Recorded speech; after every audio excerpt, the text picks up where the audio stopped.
सावधान। नमो अरहंताडं नमो सिद्धाडं नमो आयर्याडं नमो उवज्जायाडं नमो लोये सवसाहूडं। मंगलम भगवान वीरो मंगलम गौतमोकणी मंगलम कुंद कुंदात्यो जैन धर्मोस्तु मंगलम। सर्वमंगल्य मांगल्यम सर्वकल्याणकारकम प्रधानम सर्वधर्माणां जैनं जयतु शासनम जैनं जयतु शासनम जैनं जयतु शासनम। मोक्षमार्गस्य नेतारं भेत्तारं कर्मभूभृतां ज्ञातारं विश्वतत्त्वानां वन्दे तद्गुणलब्धये वन्दे तद्गुणलब्धये वन्दे तद्गुणलब्धये। येनात्मा बुध्यतात्मैव परत्वेनैव चापरम् अक्षयानन्तबोधाय तस्मै सिद्धात्मने नमः। नमो सिद्ध परमात्मको अक्षय बोध स्वरूप जिनने आत्मा आत्ममय पर जाना पर रूप। आत्मा को आत्मा जान लेने से और पर को पर जान लेने से मोक्ष प्रकट होता है। ऐसी बात आचार्य पूज्यपाद देव हम सभी के समक्ष रख रहे हैं, जिस पर हम सभी चर्चा कर रहे हैं। अब तक की चर्चा में हमने बात करी जगत में 6 प्रकार की वस्तुएं हैं, जीव, पुद्गल, धर्म, अधर्म, आकाश और काल। इन 6 के भेद 6 हैं क्योंकि ये 6 अपने आप में विशिष्ट हैं। यदि एक दूसरे का काम कर पाती तो 6 नहीं होते, 5 हो जाते। वो 6 क्यों हैं? क्योंकि अलग अलग उनके काम बटे हुए हैं। समानता होती तो एक में ही संग्रहित हो जाती। तो देखो, देवों को और नारकियों को अलग वस्तु नहीं किया, वो सब जीव हैं। सिद्ध और अरिहंत भी जीव हैं, लेकिन जीव और पुद्गल ये दोनों अलग अलग हैं क्योंकि इनकी धर्म अलग अलग हैं, इनके गुण अलग अलग। तो 6 प्रकार की वस्तुएं, 6 प्रकार की वस्तुएं अपने कुछ नियत धर्मों को लेकर चलती हैं। हमने उसमें पहला सूत्र पढ़ा था सत द्रव्य लक्षणम। जो वस्तु है वो द्रव्य है। द्रव्य कौन होता है? कि जो होता है वो द्रव्य होता है। आप किसी भी वस्तु को पकड़ लीजिए, क्या वो है? यदि वह एक समय को भी है तो वो द्रव्य है, भले ही उसकी अवस्था एक समय बाद बदलती दिखाई दे। लेकिन यदि वो एक समय को भी रहा है तो वह द्रव्य है। जो है वो होता है, और वो कब होता है? कि वो हमेशा होता है। जो एक समय को भी होता है वो हमेशा होता है। 6 द्रव्यों की बात अपन सभी ने करी। आप 2 मिनट थोड़ा विचार करेंगे। अपन एक एक्टिविटी करते हैं। आपको किसी एक ऐसी वस्तु के बारे में सोचना है जो हो ही ना, जो नहीं हो। ऐसी कोई वस्तु की कल्पना हम कर सकते हैं जो नहीं है। हाँ, अरे जनागम में नाम बताए ना ऐसी वस्तुओं के जो नहीं है। हाँ, आकाश के फूल। आकाश के फूल होते हैं कि नहीं? गधे के सींग होते हैं कि नहीं? होते हैं कि नहीं? गधे के सींग तो नहीं होते, लेकिन गधा होता है और सींग होते हैं। गधा होता है कि नहीं? सींग होते हैं कि नहीं? आकाश होता है कि नहीं? फूल होते हैं कि नहीं? बराबर। तो देखो, जब हमसे पूछा गया क्या नहीं है, हमने उसका उत्तर भी उन 2 वस्तुओं को मिलाकर दिया जो हैं। गधे के सींग, हमसे पूछा था क्या नहीं होता, आपने, हम बोल रहा था क्या नहीं होता है, 0 की हमें आकांक्षा थी। आपने 2 नए सत खड़े कर दिए, गधे को और सींग को, आकाश को और फूल को। खड़ा किया कि नहीं किया? मतलब क्या हुआ इसका? मतलब ये हुआ जो वस्तु नहीं है उसको ज्ञान का विषय भी नहीं बनाया जा सकता, अवस्तु को जाना भी नहीं जा सकता। क्या बात हुई? जो वस्तु नहीं है आप उसे कल्पना में भी नहीं ले सकते। क्या आप लोग को बात समझ में आई? ठीक है, तो अस्तित्व वाली वस्तु होगी जिसकी सत्ता होगी सत द्रव्य लक्षणम। और अस्तित्व कैसा होता है? अस्तित्व त्रिलक्षणा होता है, उत्पाद व्यय द्रव्य युक्तम सत। हर एक वस्तु होती है मूल में, लेकिन वो अकेली ऐसे कूटस्थ नहीं रहती, वो अपने परिणाम करती रहती है। तो वस्तु निरंतर उत्पाद और व्यय को करती रहती है। उत्पाद व्यय करते हुए भी वह कैसी रहती है? ध्रुव रहती है, बदलती जाती है लेकिन बनी रहती है, बदलते हुए नष्ट नहीं होती। जैसे आपने भोजन जो किया था सुबह, वो है कि नहीं? अभी भोजन है कि भाई वो बदल गया, बहुत आकार प्रकार उसने ले लिए, लेकिन वो नष्ट तो पहले उसका भोजन रूप से उत्पाद था, फिर रक्त रूप से हुआ होगा, मसा रूप से हुआ होगा, हाड़ रूप से हुआ होगा, मल रूप से होगा। वो उत्पाद और व्यय लगा रहेगा, लेकिन वो वस्तु बनी रहेगी हमेशा। तो ध्रुवता के विशेषण है उत्पाद और व्यय। ध्रुवता अपने को कैसे कायम रखती है? कि वो निरंतर परिणमन करके। यहां तक कोई दिक्कत तो नहीं? एकदम सरल है। अब बात थोड़ी मुद्दे की। ये 6 लोग हैं, तो इन 6 के पास अपना अपना निश्चित काम है कि नहीं? वो किस गुण के कारण?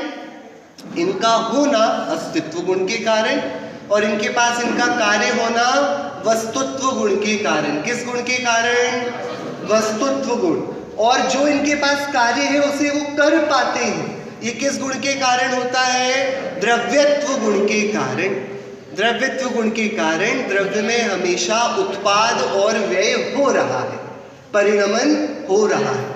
और इसके साथ ही द्रव्य में एक अगुरु लघुत्व नाम का गुण है, जिसके कारण से द्रव्य के गुण बिखर नहीं जाते, द्रव्य अपनी सीमा का उल्लंघन नहीं करता, द्रव्य अपने समूचे वैभव के साथ बना रहता है। अगुरु, ना तो द्रव्य बड़ा हो जाता है, अलघु ना छोटा होता है। ना तो आप द्रव्य में एक नया गुण डाल सकते हो, ना ही उसका कोई खराब हो गया गुण निकाल सकते हो। द्रव्य जैसा है वैसा बना रहेगा। जैसे आप लोग नरक होकर आए, नरक गए हो कभी? नरक गए कि नहीं गए? अरे जैसे कल नंदीश्वर द्वीप गए थे आप लोग, ऐसे नरक होकर आए कभी कि नहीं आए हो? तो नरक में पिटाई पड़ी होगी कि नहीं पड़ी होगी? तो अभी पीठ दुखती थोड़ी बहुत? नहीं दुखती? हाँ, कमर में दर्द थोड़ा कुछ होता, ऐसा नहीं होता कि पीठ तो दुखती है लेकिन नरक के कारण नहीं दुखती।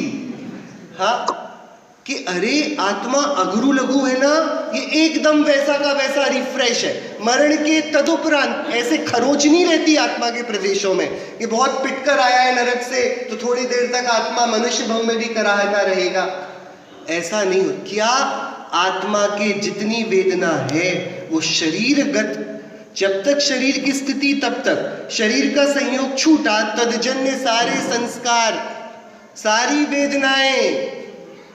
आप लोगों ने कभी सोचा हमको शरीर क्यों मिला? शरीर क्यों है? शरीर का संयोग क्यों हुआ? बोलो भैया, आत्मा रूपी है कि अरूपी है? अरे आत्मा रूपी है कि अरूपी है? अरूपी है। आत्मा अमूर्तिक है, दिखती नहीं है, पकड़ में आती नहीं है, तो इसके ऊपर ये शरीर क्यों चढ़ गया? शरीर, हाँ, कि भाई यदि शरीर ना हो तो आत्मा को अपराध का दंड कैसे दिया जाएगा? यही हमने पढ़ा था, जग में दुख का मूल है तन में निज का ज्ञान। आज अपन ने चर्चा करी ना, जितने भी दुख हैं उन सब का मूल कौन है? ये शरीर है। शरीर के कारण आत्मा दुखी नहीं है, लेकिन आत्मा तक दुख किस यंत्र के बहाने पहुंचता है?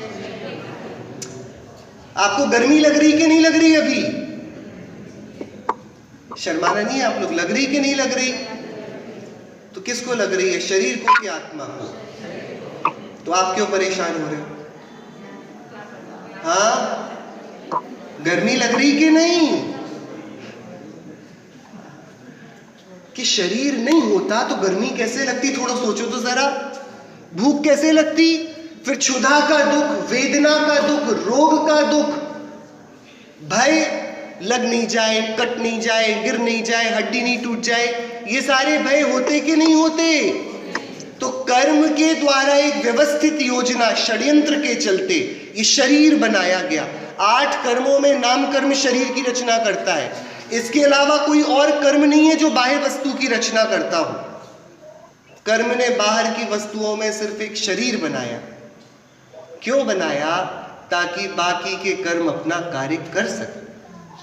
बराबर, ठीक है। तो आ गुरु लघु मतलब ये आत्मा कैसी भी वेदनाओं से गुजर जाए, कैसी भी परिस्थिति में पड़ा रहे, आत्मा अपने स्वभाव से छोटा या अपने स्वभाव से बड़ा कभी नहीं होता।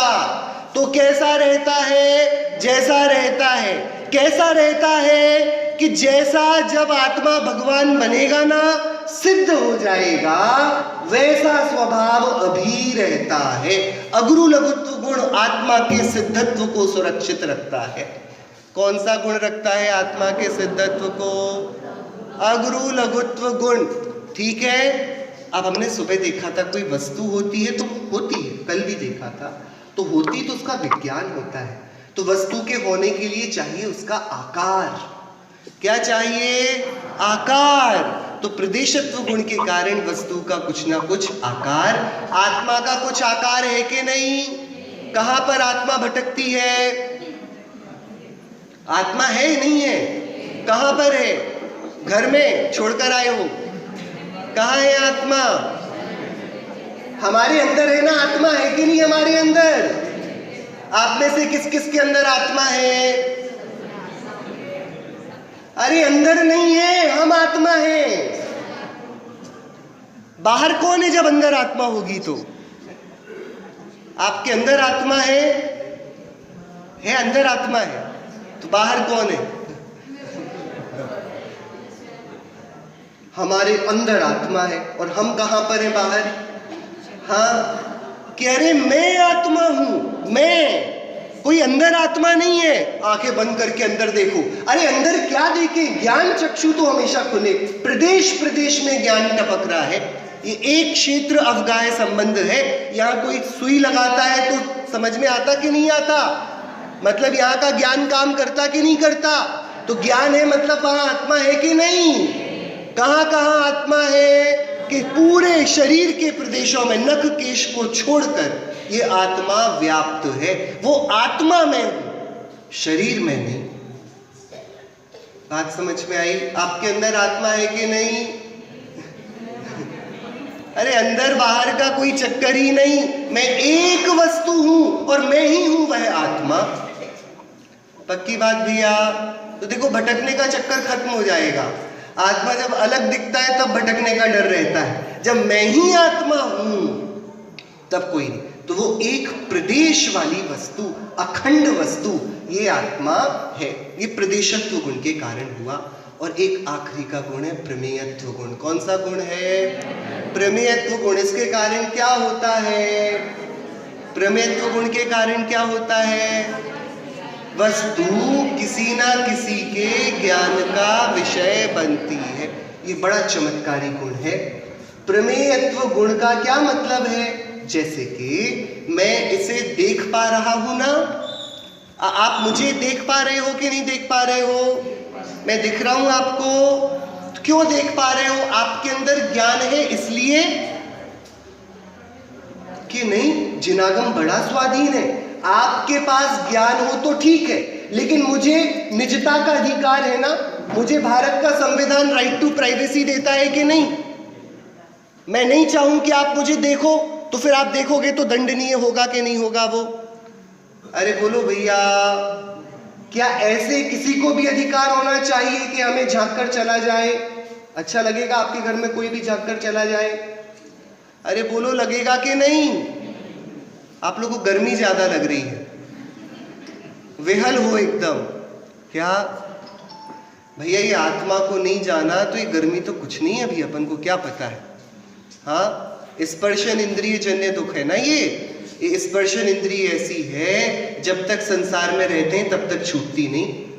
कर्ण छूट जाएंगे, नेत्र छूट जाएंगे, नासिका छूट जाएगी, जेवा छूट जाएगी, स्पर्शन इंद्रिय कभी नहीं छूटेगी। इस जन्य दुख कभी खत्म नहीं होंगे। जो आत्मा को, जो अस्पर्शी है, जिसमें स्पर्श नहीं, रस नहीं, गंध नहीं, वर्ण नहीं, उसे न जाना तो ये दुख तो निरंतर चलने वाले। तो यदि इन दुखों से हम परेशान हैं तो बहुत रुचि पूर्वक, बहुत विनय पूर्वक, बहुत लगन और गरज रख के हमें समझना है कि ये आत्मा कैसा है, मैं कौन हूँ, मेरा क्या स्वरूप है, ये परिणाम आदि जो बनते हैं ये क्यों बनते हैं, इनका क्या विज्ञान है, इसकी जिज्ञासा, इसकी मंत्रणा हमें करनी चाहिए। ठीक है, तो यदि मैं आपको देख पा रहा हूँ और क्योंकि मेरे पास ज्ञान है तो ज्ञान तो आक्रांता हो जाएगा। मेरे पास ज्ञान है तो मुझे जिसको देखना है मैं उसे देखूं।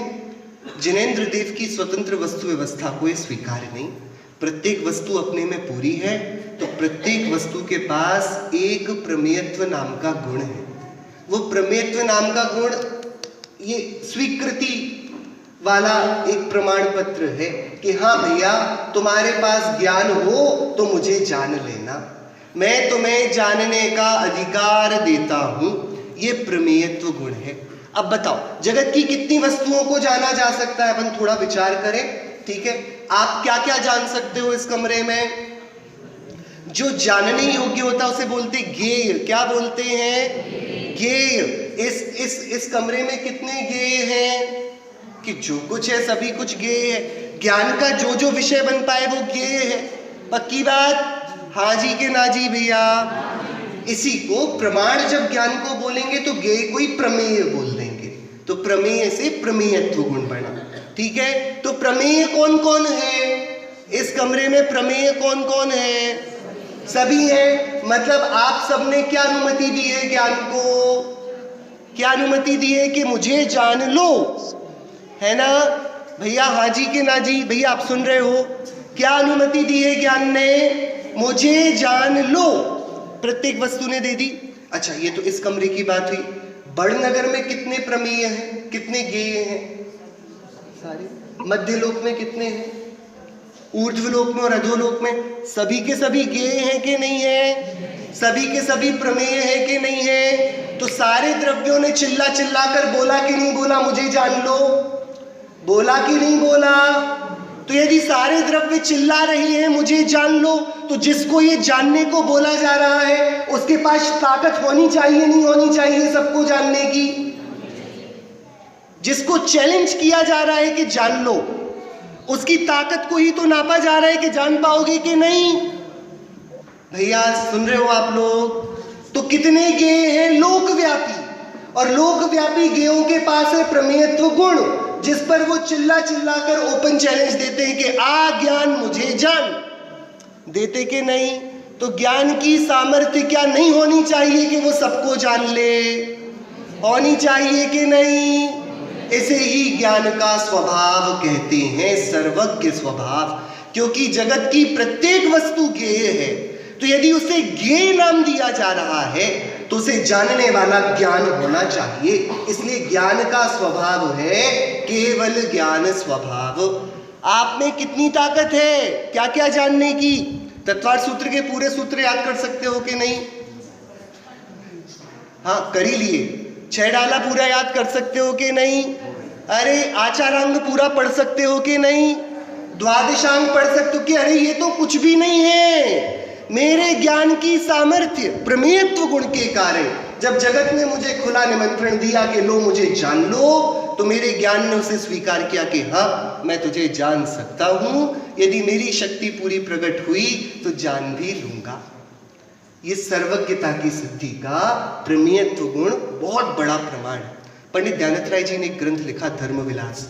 हम पंडित दयानंद राय जी को वैसे उनकी दशलक्षण धर्म की पूजन अष्टानिका पर्व की पूजन, नंदीश्वर पूजन इत्यादि के लिए जानते हैं, लेकिन वे बहुत बड़े अध्यात्म के विद्वान थे। उन्होंने एक धर्म विलास करके ग्रंथ लिखा, उसमें उन्होंने बहुत सुंदर 6 सामान्य गुणों का वर्णन किया। उसमें जब उन्होंने प्रमेयत्व गुण की व्याख्या करी, पर तब पता है क्या करी? क्या बोले वो कि देखो, जिस गुण के कारण आत्मा स्वयं के ज्ञान का विषय बनता है उसे प्रमेयत्व गुण कहते हैं।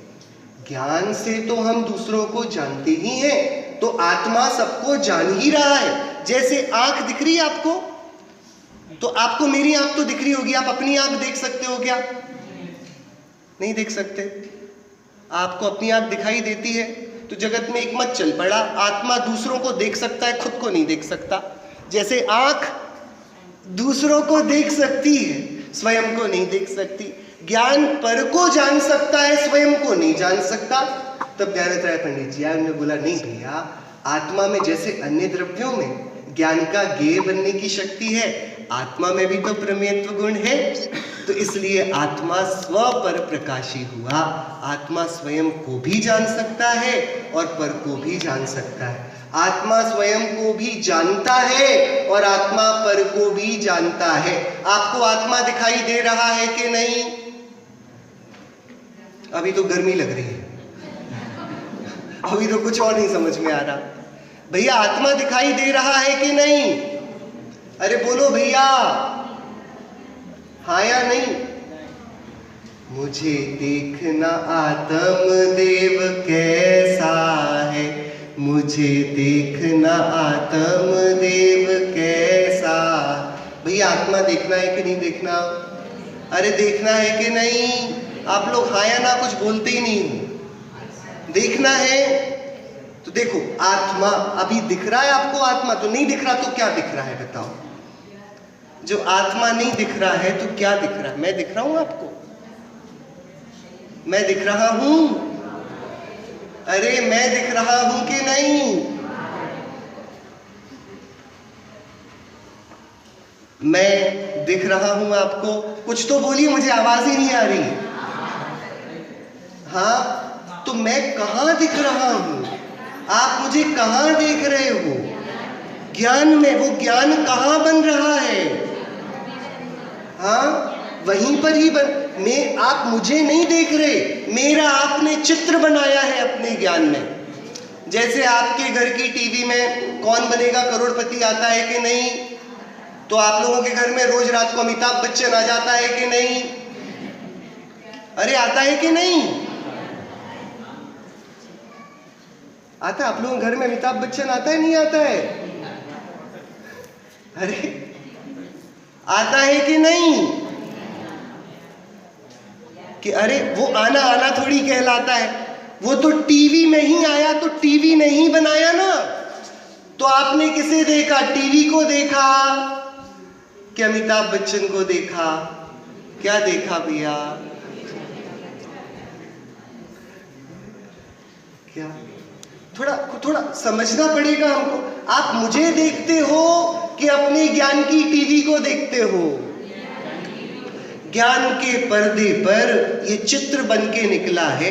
ये शब्द आप कान से सुन रहे हो ना, ये कहाँ सुन रहे हो? वहीं ज्ञान पर शब्द बन रहे हैं, ज्ञान पर ही सारे आकार बना किया करते हैं। तो ये आत्मा, ये वस्तु है, ये चैतन्य है, इसमें प्रमेयत्व गुण है। इसलिए हम गाते हैं, ज्ञान की प्रतिपल उठे तरंग, झांकता उसमें आत्म राम। अरे आबाल सभी गोपाल, सुलभ सबको चिन्मय अभिराम। कौन आ रहा है ज्ञान में बार बार झांकने के लिए? कि अरे चैतन्य आत्मा को जाने बिना किसी अन्य वस्तु को जाना ही नहीं जा सकता। जैसे प्रकाश के बिना कोई वस्तु दिखाई नहीं देती, ऐसे ज्ञान के बिना किसी वस्तु को जाना नहीं जा सकता। पक्की बात देखो, पूरी व्यवस्था हो गई। 6 द्रव्य हैं और उनके नियत अपने स्वयं के 6 सामान्य नियम हैं। वस्तु हमेशा रहेगी, अस्तित्व गुण कहता है। वस्तु में अपना प्रयोजनभूत कार्य होगा, वस्तुत्व गुण कहता है। वस्तु अपने कार्य को करेगी, द्रव्यत्व गुण, वस्तु हमेशा ऐसी ही रहेगी। अगुरु लघुत्व गुण, वस्तु का कोई ना कोई आकार होगा। प्रदेशत्व गुण, और वस्तु किसी ना किसी के ज्ञान का विषय अवश्य रहेगी। ये प्रमेयत्व गुण। पक्की बात। अब ये व्यवस्था समझ लेने के बाद अब विडंबना शुरू होती है। ठीक है, आप सबके घर में मिक्सर ग्राइंडर है, मिक्सर चटनी बनाते हो आप लोग, टमाटर की चटनी? हाँ बनाते हो। तो कैसे, टमाटर को किस में पीसते हो? मिक्सी में पीसते हो भैया? पीसते हो कि नहीं? जार में उसके बराबर। तो मेरा सिर्फ इतना सा प्रश्न है, जार में टमाटर पिसता है कि नहीं? पिस जाता है ना एकदम। कौन पीस देता है जार में? वो उसमें है ना, लगा ब्लेड लगी कि नहीं? ब्लेड रहती ना उसमें। ठीक है, अब एक काम करना, अब ध्यान से आज जाना। अब रात में तो क्या करोगे, कल सुबह जाना आप किचन में, विधान के बाद, खाना खा लेने के बाद दोपहर को। हाँ, तो क्या करना, मिक्सर का जार लेना, उसमें लगाना और उसको खाली घुमाना। ठीक है, क्या होगा मिक्सर जार में? क्या होगा? कुछ भी पिसेगी, टमाटर की चटनी बनेगी कि नहीं? अरे बोलो भैया, किसी के भी घर में नहीं बन पाएगी। तो कुछ तो होगा उसमें। क्या होगा? क्या होगा? घूमता रहे, ब्लेड घूमेगा कि नहीं? अरे आप लोग को थोड़ा बोलना पड़ेगा तो मुझे समझ में आएगा भैया। ब्लेड घूमेगा कि नहीं? ठीक है, जब अपन ने खाली चलाया तो क्या कोई चटनी बनी? नहीं बनी। पक्की बात। ब्लेड ने क्या किया? घूमता रहा। ठीक है, अब हमने उस जार पर 2 टमाटर डाले, अब क्या होगा? अब क्या होगा? अब तो टमाटर आ गए, ब्लेड खड़े हो जाएंगे वेलकम में। अब ब्लेड क्या करेंगे? घूमने की जगह तांडव। क्या करेंगे ब्लेड्स? बोलो भैया, अब क्या होगा जार में? चटनी बनेगी कि नहीं? अरे बनेगी कि नहीं? टमाटर पहुंच गए हैं। अरे चला दिया उसको, घूम रहा है। तो बनेगी कि नहीं बनेगी चटनी? किसने बनाई? अब थोड़ा ध्यान से उत्तर देना। अब आप बहुत आराम से उत्तर देना इस बात का। अभी अपन ने खाली घुमाया था तो जार के ब्लेड्स क्या कर रहे थे? अब जब टमाटर डाला तो ब्लेड्स क्या कर रहे हैं? नहीं, अब तो चटनी बना रहे हैं ना। घूम रहे हैं कि चटनी बना रहे हैं? ब्लेड्स क्या कर रहे हैं जार के? हेलो भैया, आप लोग समझ पा रहे हैं मेरे प्रश्न को? ब्लेड्स क्या कर रहे हैं? घूम रहे हैं। तो वो घूम रहे हैं कि चटनी बना रहे हैं? तो चटनी कौन बना रहा है? हाँ, कौन बना रहा है चटनी? क्या अभी पूज्य गुरुदेव श्री का प्रवचन 320वीं गाथा पर चला। उन्होंने इतनी मार्मिक बात करी, आत्मा बंध को भी नहीं करता, मोक्ष को भी नहीं करता, निर्जरा को भी नहीं करता, संवर को भी नहीं करता। क्यों नहीं करता? हम वही व्यवस्था तो यहाँ समझ रहे हैं। हमें तो एक विधि चाहिए, हम जैसे बने तैसे सिद्ध बन जाएं। वही हमारे जीवन का प्रयोजन है, और कोई दूसरा काम नहीं हमको। क्या हमें क्या करना है? हमें भगवान बनना है। हमें भाई भगवान बनना कैसा लगता है? आप लोग ने आज नृत्य किया ना इस बात पर। वीर बनना है, महावीर बनना है कि नहीं? बनना है ना। हाँ, तो कैसे बन जाए? कि भाई वो मिक्सर का जार जो है वो जब गोल गोल घूमता है खाली, तब चटनी नहीं बनाता, और जब टमाटर डाल देते हैं तब भी गोल गोल ही घूमता है, फिर चटनी बन जाती है। तो चटनी बनती कैसे? क्या उस जार ने चटनी बनाई कि उसने अपना काम किया? क्या किया उसने? क्या किया उसने? और अब हमने क्या टमाटर नहीं डाले, पत्थर डाल दिए, चटनी बनेगी कि नहीं? क्यों? अभी देखो टमाटर डाले थे तो उसने चटनी बना दी थी। अभी क्या तकलीफ हो गई?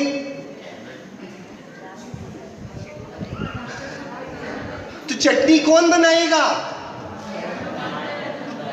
क्या कितना सुंदर और सुलभ सहज नियम है। वस्तु स्वयं अपने परिणाम रूप परिणमती है। क्योंकि टमाटर को पीसा जा सकता है तो वह उस निमित्त को पाकर पिसता है। पत्थर को नहीं पीस सकते, वो तरल नहीं होता, उसकी चटनी नहीं बनती, पाउडर बन जाएगा, या तो ब्लेड का बनेगा या पत्थर का बनेगा, पर बन जाएगा, बनेगा। लेकिन वो वैसा नहीं बनेगा। जैसे कि आपसे पूछूं, हमने गैस के ऊपर पानी को रखा तो क्या बनेगा? हाँ, गैस के ऊपर पानी रखा तो क्या बनेगा? अरे भाप बन जाएगी ना। यदि ऐसी पानी रख दोगे तो गैस बुझ जाएगा। तपेली पर पानी रखेंगे तो क्या बनेगी? भाप बनेगी कि नहीं? अब उसी गैस पर कागज रख दिया जाए तो क्या बनेगी? क्या बन जाएगी? राख बन जाएगी।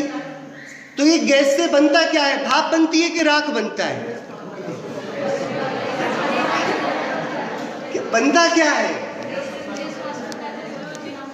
बात कितनी, एक ही अग्नि है, आप उसमें लकड़ी लेके जाओ तो राख बना देगा, आप उसी अग्नि पे लोहा लेके जाओ तो पिघाल देगा, रेत लेके जाओ तो कांच बना देगा।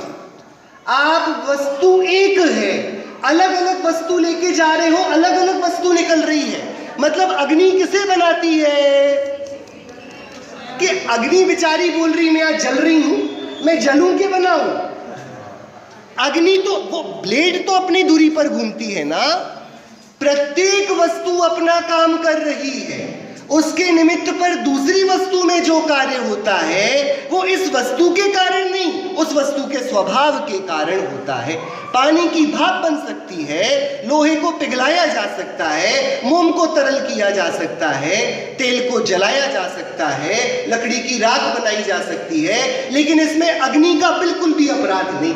अग्नि तो जैसे पानी को भाप बनाती थी, ऐसे लोहे के टाइम भी बेचारी जल ही रही है।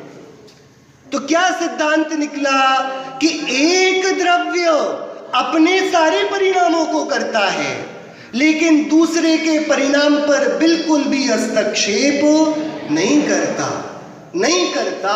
एक द्रव्य दूसरे द्रव्य का कुछ कर नहीं सकता। सारे द्रव्य अपने अपने स्वभाव से, अपनी अपनी योग्यता से परिणमन करते हैं। करते हैं कि नहीं? भैया ऐसे ही होता है कि नहीं होता है? अरे बोलो भैया, होता है कि नहीं? नारायण को कितना भी सिखा दिया जाए भैया, वो नरक ही जाए। बताओ, 5 पांडव, 3 तद्भव मोक्षगामी, 2 एक भव बाद मोक्ष जाएंगे। श्री कृष्ण नारायण कैसा गजब का पूरा बना हुआ। अरे जिनके तद्भव मोक्षगामी भाई राम हैं, वे लक्ष्मण, वे थोड़ा सा संबोधन नहीं दे पाए लक्ष्मण को कि भैया नरक नहीं जाना है अपन को, कम से कम स्वर्ग तक तो चले ही जाएं।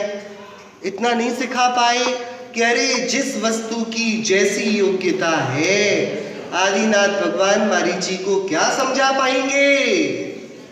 क्या एक द्रव्य अपने सारे परिणाम अपनी योग्यता के हिसाब से करता है कि नहीं करता? मतलब क्या हुआ? एक द्रव्य दूसरे द्रव्य का कोई परिणाम करता है कि नहीं करता? अरे करता है कि नहीं करता? और जो करने जाए तो कि वहां से अब विपत्ति खड़ी होती है। 6 वस्तुएं हो गई। ये 6 वस्तुएं तो इस प्रश्न का उत्तर थी कि इस जगत में क्या क्या है। अब तत्काल दूसरा प्रश्न हुआ, इस जगत में क्या काम का है? तो तत्काल पता पड़ा, जब मैं आपका कुछ नहीं कर सकता तो आप मेरे किस काम के? थोड़ी कठोर बात है भैया। आप मेरा कुछ कर सकते हो? अरे कुछ कर सकते हो मेरा? क्या सीता जी का राम कुछ कर पाए? पहले रावण लेकर गया, फिर स्वयं ने छोड़ दिया, फिर अग्नि परीक्षा के बाद भी स्वयं आरेखा बन गई। समझा पाया कोई किसी को? क्या एक द्रव्य दूसरे द्रव्य का करता है कुछ? के सिद्धांत में हमने अब भी बात देखी कि नहीं, प्रत्येक वस्तु अपना कार्य पूरा करेगी, अपने कार्य में कोई बेईमानी नहीं करेगी, क्योंकि उसका वस्तुत्व और द्रव्यत्व गुण है। लेकिन दूसरे के काम करते ही अगुरु लघुत्व गुण की दीवार आ जाएगी। भाई साहब, आप इससे ज्यादा नहीं फैल सकते, आपकी ये सीमा है ना? तो एक द्रव्य दूसरे द्रव्य का कुछ नहीं करता। तो देखो, अब वापस पूरी दुनिया को देखो। अब यहां पर अभी 6 वस्तुएं थी, अब 6 में से 2 बची। एक जिस पर मेरा अधिकार चलता है और एक वो पूरी समूची दुनिया जिस पर मेरा कोई अधिकार नहीं चलता। पहले को बोलते हैं जीव तत्व, दूसरे को बोलते हैं अजीव तत्व। अब बात प्रयोजन की हो गई।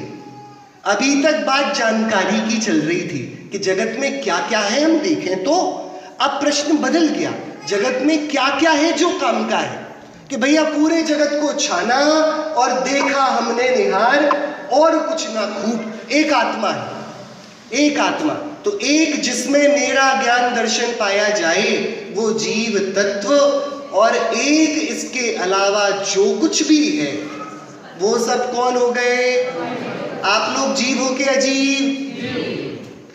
मेरे लिए तो अजीब हो, आपके लिए मैं अजीब हूं। अब जीव अजीब का भेद ना बचा, मैं और पराये का भेद रहा। क्योंकि सिद्ध भगवान ने क्या किया? आत्मा को आत्मा और पर को पर जाना। सिद्ध बनने की विधि यहां पर है। पहले देखा कि जगत में क्या क्या है, फिर देखा कि मेरा अधिकार कहां कहां है, फिर पता पड़ा कि मेरी परिधि के बाहर मेरा कुछ वश ही नहीं। मैं बीन बजाता रहूं, वो सांप के ऊपर है कि नाचेगा कि नहीं। मैं बीन अच्छे से बजा सकता हूं तो मैं बीन को ही पकड़ूं ना, सांप की क्यों चिंता करूं। तो मैंने क्या किया? मैंने अब तुरंत वहां पाटे डाल दिए, मैं जीव और बाकी सब अजीब। लक्ष्मण रेखा खिंच गई भैया। क्या दो लोग कौन हो गए? एक आप और एक बाकी सब, एक मैं और एक समूची दुनिया। पक्की बात तो बहुत कठिन बात है भैया ये। क्या? बहुत खतरनाक। रावण के कितने भाई मोक्ष चले गए, पुत्र आदि भी अपना कल्याण कर लेंगे, हाँ, लेकिन अभी रावण की मति व्यवस्थित नहीं है, तो उसकी पत्नी जो धर्म में प्रवीण है वो भी कुछ बता पाएगी? कौन बता पाएगा? किसे समझा पाएगा? कुछ नहीं। एक द्रव्य दूसरे द्रव्य तक पहुंचता ही नहीं। हमारे सारे परिणाम हमारे तक ही सीमित हैं। ठीक है, बात पक्की है यहां तक? अब क्या होगा? विडंबना खड़ी होगी। जब मेरी यहां पर परिधि है, मैं जीव हूं और मुझे पता है कि मैं पर का कुछ नहीं कर सकता, पर ये जीव जो पर का कुछ नहीं कर सकता अजीव को देखता है, तब बंधन होता है। तब दो तत्व खड़े होते हैं, आश्रव और बंध। जगत में 6 द्रव्य के सिवाय और कुछ भी नहीं। 6 द्रव्य को हमने 2 में बांट दिया, एक मैं और एक पर। इसमें से ये मैं जब इसका ईमान डगमगाया और इसने पर की तरफ सुख की दृष्टि से देखना चाहा, तब क्या हुआ? आश्रव हुआ और बंध हुआ। क्या हुआ? आश्रव हुआ और क्या हुआ? बंध हुआ। देखो, इसी को आचार्य देव की भाषा में पढ़ते हैं। गाथा 43 है समाधि तंत्र की। स्व से च्युत पर मुग्ध नर, बंधता पर संग आप। स्व से च्युत पर मुग्ध नर, बंधता पर संग आप। पर से च्युत निज मुग्ध बुध, हरे कर्म संताप। पर से च्युत निज मुग्ध बुध, हरे कर्म संताप। पूरे बंध का संक्षेप है। क्या बोल रहे आचार्य पूज्यपाद देव? जो स्व से स्खलित हुआ, अपने को भूला और पर मुग्ध हुआ, दूसरे पर रीझ गया, वो अपने आप बंध जाता है। बंधन कैसे होता है? स्व से च्युत पर मुग्ध, अपने को भूला और पर को देखा तो अपने आप बंधन होगा। बंधन का बड़ा सीधा साधा गणित है। क्या आप रास्ते से चल रहे थे, आप स्टेशन पर खड़े हो, आप किसी को नहीं जानते, बाजू में एक महिला अपने छोटे से बच्चे को लेके जा रही है, आपने थोड़ा सा उस बच्चे को देखा और मुस्कुरा दिए, वो बच्चा भी आपको देखा और मुस्कुरा दिए। आप थोड़ी देर के लिए रुक गए कि नहीं रुक गए? बंधन हुआ कि नहीं हुआ थोड़ी देर का? आप सफर में बाजू में बैठे रहे, बाजू वाले से कोई परिचय नहीं किया, कुछ नमस्कार, कुछ भी नमस्ते, कुछ नहीं किया, तो आप एकदम बैठे थे, जैसे बैठे सफर पूरा किया, उतर कर चले गए। लेकिन जैसे ही आपने बाजू वाले से पूछा, भैया कहाँ जा रहे हो, कहाँ से आए हो, क्या करते हो, तो थोड़ी देर बाद नंबर एक्सचेंज हो जाएंगे कि नहीं हो जाएंगे? थोड़ी देर बाद बोलोगे भैया जब वहां आओ तो मिलने आना। ये बंधन कैसे हुआ? जब तक चुपचाप बैठे थे अपने पास तब तक कोई परिचय भी नहीं, एकदम मुक्त हुए चले गए। लेकिन जैसे ही परिचय हुआ, स्व से च्युत पर मुक्त नर बंधता पर संग आप, तत्काल बंध गए। बनते नहीं बनते आप लोग ऐसे? अरे बंध गए कि नहीं? नहीं बंध गए आप लोग। अभी निद्रा से बंध रहे हैं क्या आप लोग? जाग रहे हैं सब? देखो कितना सरल विधान है, कितना सरल है। बंधन कैसे हो रहा है? ऐसे हो रहा है, जैसे ही मैंने पर की तरफ झांका परिचय हुआ और बंधन हो गया। हो गया कि नहीं? हो गया कि नहीं? जैसे कि आप रास्ते पर चल रहे हो, ठीक है, और चलते चलते किसी से टकरा गए, ठीक है, बात नहीं बढ़ेगी, वो भाई सॉरी गलती से हो गया, वो बोले सॉरी गलती से होगा, आप लोग चले जाओ। अब आप रास्ते पे चल रहे हो और आपने ठान ली उसको जाके टक्कर देनी है ना? जो सामने वाला है उसको एक सी टक्कर लगे, पर एक बार पता पड़े कि गलती से हुई है और एक बार पता पड़े जानबूझ से हुई है, तो उसके बाद जो घटनाक्रम है उसमें जमीन आसमान का अंतर होता है कि नहीं होता? क्यों भैया? जब गलती से हुआ तब भी टकराया, जब जानबूझ के हुआ तब भी टकराया, फिर ये उसके बाद के फल में इतना अंतर क्यों है? कि अरे बंधन की ड्यूरेशन उतनी है जितना जुड़ान है। उसने जितना समय अपनी योजना में दिया उसका फल भी उतना लंबा। तुम्हारी हिम्मत कैसे हुई? और जहां पर योजना ही नहीं बनी तत्काल हो गया, वहां बंधन ही नहीं। मुनिराज के चरणों के नीचे आकर कोई जीव मर जाए तो हिंसा नहीं, क्योंकि वहां प्रमाद नहीं है। लेकिन कोई आप प्रमाद के साथ चला जा रहा है और एक जीव ना मरे, वहां पर बंधन सतत चालू है। कितना सरल गणित है। हम जहां जुड़े वहां पर बंधन अवश्यमेव होता है। आपको भी बंधन हो रहा है कि नहीं? खतरनाक हो रहा है भैया। आपको गर्मी लग रही है? लग रही कि नहीं लग रही?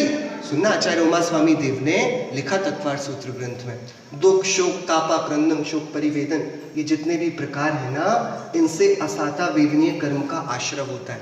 आप कर्म को हल्का मत समझना, बहुत बड़ा उसका षड्यंत्र है। वो पहले परिस्थितियां निर्मित करता है कि जीव परेशान हो, और यदि जीव उस परिस्थिति में परेशान हो जाए तो वापस उसी परेशानी के कर्म को बांधता है। उसका आपने वर्किंग मॉडल देखा क्या? जैसे कि किसी का मरण हुआ तो स्वाभाविक है कि आपको रुदन आएगा। रोएंगे कि नहीं रोएंगे हम? अरे इष्ट वियोग में थोड़ा दुख होगा कि नहीं होगा? बहुत होगा। और आप यदि रो गए तो असाता कर्म और आएगा और नए रोने के प्रसंग बनेंगे। क्या? जैसे अलग अलग वेद की चर्चा करें, स्त्री वेद है तो स्वाभाविक है, स्त्री है तो श्रृंगार का मन करेगा, और श्रृंगार का मन किया तो स्त्री वेद का आश्रय होगा। आप समझ रहे हैं उसका लूप? ये कर्म असाता के सुख प्राप्ति हेतु प्रयत्न करते, सुख जाता दूर है, तू क्यों भयंकर भाव मरण प्रवाह में चकचूर। कर्म के समक्ष जैसा प्रयत्न किया जाए पासा उल्टा ही पड़ता है। यहाँ आप सुख के लिए प्रयत्न करते हो, दिन भर में इतना पाप बटोर लाते हो पता नहीं। जैसे दुकान में ग्राहक आया तो आया पुण्य के उदय से, और ग्राहक को देखकर प्रसन्नता हो गई तो पाप बनना शुरू हो गया। क्या करोगे आप? भोजन थाली पर सचकर आया तो आया पुण्य के उदय से, और देखकर आंखें चमक गई, क्या खाना है आज, पाप का बंध शुरू हो गया। भोजन का मिलना पुण्य के उदय में, भोजन करना पाप का काम है। करो तो करो क्या? कौन है हमारा सहारा? कि और कोई नहीं है। जो स्व से च्युत ना हो और पर मुग्ध ना हो वो बंधन से बच जाएगा। जो स्व से च्युत हुआ और पर रीझा वो भैया विडंबना में बढ़ जाएगा। तो ये आश्रव बंध हुआ। तो फिर आचार्य देव ने युक्ति निकाली और उन्होंने एक सिद्धांत दिया। ये अपन पढ़कर चर्चा पूरी करते हैं। आत्म बुद्धि ही देह में देहांतर का मूल, आत्म बुद्धि ही देह में देहांतर का मूल, आत्म बुद्धि जब आत्म में हो तन ही निर्मूल, आत्म बुद्धि जब आत्म में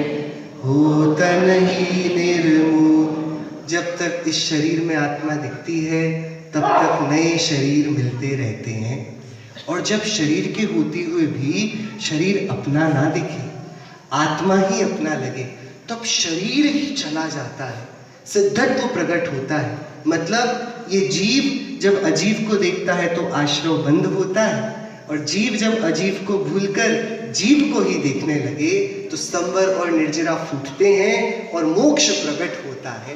ये इतना सा बंद का संक्षेप है। इसके तत्काल बाद आचार्य देव ने गाथा लिखी और निहाल कर दिया। आत्मा ही भव हेतु है, आत्मा ही निर्वाण, आत्मा ही भव हेतु है, आत्मा ही निर्वाण। यो निश्चय से आत्म का, आत्मा ही गुरु जान। यो निश्चय से आत्म का, आत्मा ही गुरु जान। ये समाधि तंत्र की 74th और 75th 74-75वीं गाथाएं वो बोल रहे हैं, ये मेरे हाथ में है कि मैं संसार में रहूं या मैं मोक्ष चला जाऊं। मुझे कोई दूसरा मोक्ष लेके नहीं जाएगा, किसी दूसरे के कारण मैं संसार में रुका नहीं। आत्मा आत्मा को जान ले तो आत्मा सिद्ध बन जाता है। आत्मा आत्मा की दरकार ना करे, पंचेंद्रिय के विषयों में उलझा रहे तो आत्मा बंध की पद्धति में पड़ा रहता है। इसलिए हम सभी के लिए जो इष्ट वस्तु है वो आत्मा है। हम सभी को मोक्ष चाहिए कि नहीं, कि मोक्ष आवश्यक है, क्योंकि मरण निश्चित है और उसके बाद जीवन अवश्य मिलेगा। और जीवन जो 4 गतियों में मिलता है वो रहने जैसा नहीं, वो कलंक है। आचार्य योगेंद्र देव की बात हम माने तो। अतः मोक्ष का उपाय करना, उसमें आत्मा को जानना प्रथम चरण है। तो हम सभी इस आत्मा को जाने इसी मंगल भावना से। आत्म महबूब यार, आत्म महबूब, आत्म महबूब यार, आत्म महबूब। देखा हमने निहार और कुछ न खूब, देखा हमने निहार और कुछ न खूब।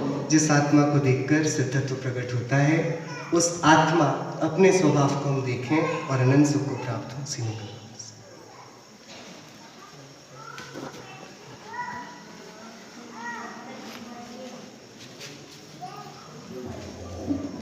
सरवार सिटी में 33 सागर तक भी ये चर्चा चलती है, रिपीट नहीं होती। ऐसी सुंदर चर्चा अभी हमने आदरणीय जी के माध्यम से सुनी, और इसी शब्दों में